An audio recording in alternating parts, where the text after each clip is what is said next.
Assalamualaikum warahmatullahi wabarakatuh.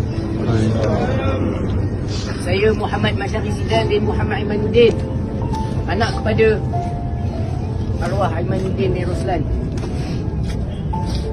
Hari ini dia telah meninggalkan dunia. Dia telah meninggalkan cinta dunia. Dia telah meninggalkan semua yang berkaitan dengan dunia kecuali amalan-amalannya. Dan mungkin pada esok hari atau hari yang sedemikian, kita juga akan dijemput olehnya. Sehinggalah masa itu sampai,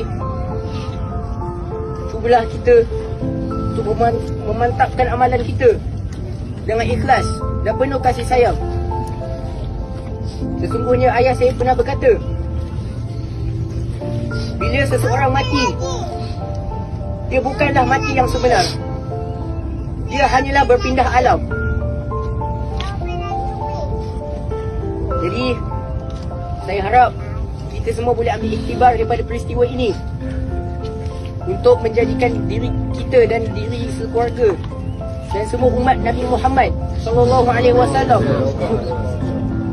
semua dijemput Allah dengan baik dan masuk syurga Al-Firdaus. Amin ya rabbal alamin. Wabillahi taufiq wa hidayah. Wassalamualaikum warahmatullahi taala wabarakatuh.